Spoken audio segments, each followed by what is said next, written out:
Alright y'all, welcome back to the channel and do some more turkey patterning, and today we've got another very interesting combo to try out with a new shell to the market that we've been doing a little bit of testing with recently. To be honest with you, these shells kind of seem to be a little bit of a dud, but these could always surprise us. We don't know what's going to happen until we test it, just like any other shell and choke combination that we run. So we gotta try it and see what happens before we can really have any actual verified opinion on it. But for those shells I've got today, I brought out some more of the new Verdict Juror lead loads. These ones are the 12 gauge, 3.5 inch, 2 ounce payload of lead 5s at about 1200 feet per second. We've been testing some of these new Verdict Juror loads here recently, and like I just mentioned, they've all been pretty disappointing. They are copper plated. They do have full-length wads, but the big issue I've got with them is they have no buffer material in them. And at $27-ish a box for 5 rounds, that's between $5 and $6 a shell. And if I'm paying almost $30 a box, I would just much rather use a Winchester Longbeard load that's going to way outshoot these, based on our testing so far anyway.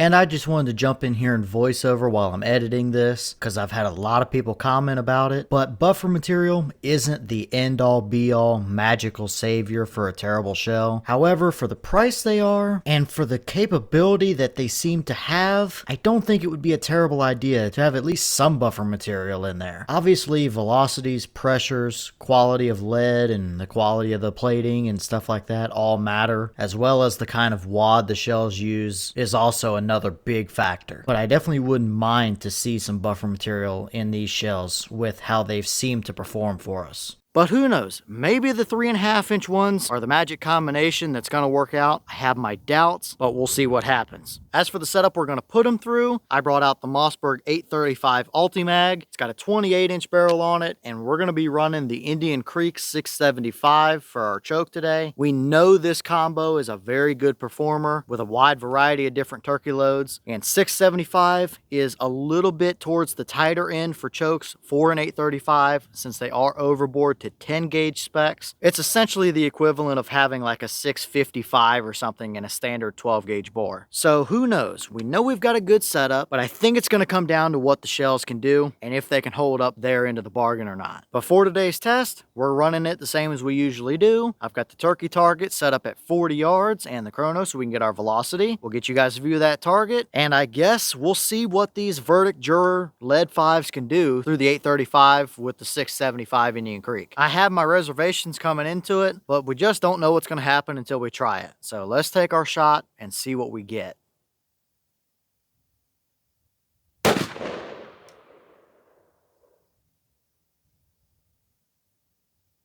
All right, that shell gave us 1141 through the chrono. Boss claim is 1200, so we're a little bit under that number, but mid 1100s is still perfectly fine for a load of lead 5s. It's going to do the job just fine out to 40 yards all day long. But did they actually pattern halfway decently or not? Let's head down to our target and see what we got.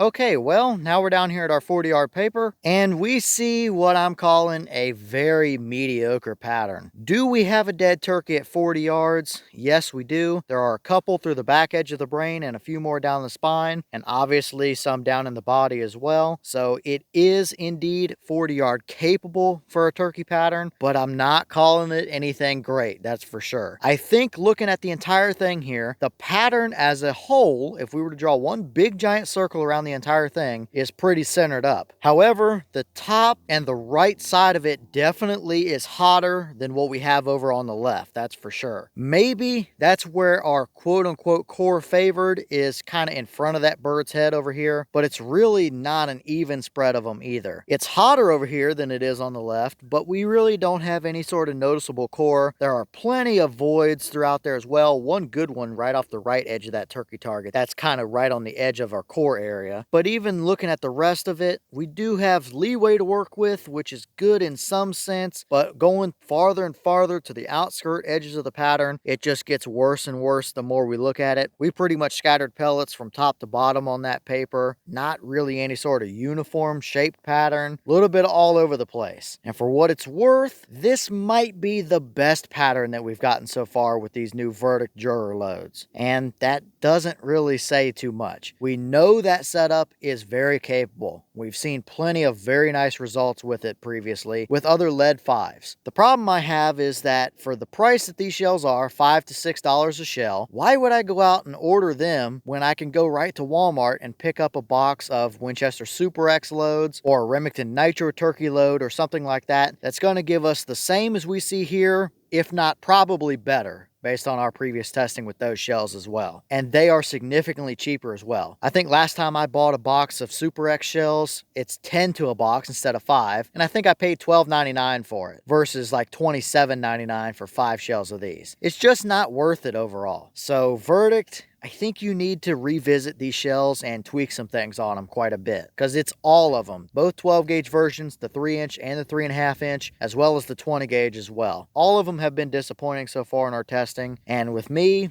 I'm not affiliated with Verdict in any way, shape, or form, so I'm not afraid to tell you guys my opinion and show you guys the real world results. Is this pattern turkey capable to 40? Yes, it is. But in the grand scheme of things, so far in our testing with these, I just can't tell you guys to go out and spend money on these when they haven't proven anything to us so far.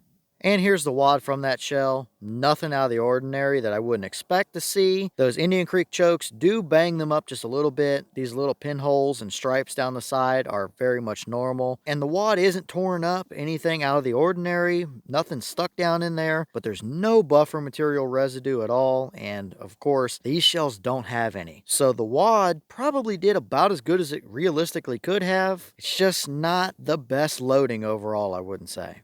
Alright y'all, well, what did you think about that performance right there? Again, I'm saying it's pretty much just marginal. It's good enough to take a turkey out to 40 yards with it, but there are way better options out there for way cheaper. Just go get a box of longbeard shells. If you want to shoot 3.5 inch lead, any of the different shot sizes in those longbeard XR loads are gonna smoke this, no doubt about it. We've tested them all and they're great loads. This wouldn't hold a candle to it. And those shells are the same price per box, but you get double the amount of shells. So I was hoping to see a little better than that, but doesn't really entirely surprise me either. So yeah, maybe that's not the worst turkey pattern we've seen, but it is not the best either. It's not something I'm going to go out of my way and try and find, that's for sure. But of course, this is one test with one shell through one choke combo. I've got more of them. We're going to continue testing more of them. So maybe a different choke or choke constriction might be the key. But considering that we're 3 for 3 on disappointing results for these shells across all 3 different variations they currently offer, I just don't think these are a very high-end load. I think they need to go back to the drawing board a little bit and definitely tweak some things, and they might be able to find a little more performance in them. But for now, that's kind of been what we're getting from these so far. Good enough, but pretty disappointing overall. So leave all your thoughts down below. Is that about what you expected to see? Were you a little surprised one way or the other? Have you tested any of these new Verdict Juror loads? And if so, what kind of results have you seen? Is that a pattern or a combo you would hunt with? Or are you like me, where you would much rather see that shell condensed down and a lot more even than what it is? Or would rather just go out and spend that same amount of money, get double the shells, and get way better performance from something like a longbeard load? And maybe what other chokes do you want to see me run these loads through? Maybe we'll find a combo that works better, maybe not, but y'all can let me know what you want to see down below. But with that being said, I've got some more testing to get done for you guys, so I'm going to get back to it. As always, we have the channel Instagram as well as the mailbox where you can send stuff if you'd like. All the information will be in the description if you're interested in it, but I'm going to get back to it, so I'll see y'all in the next one.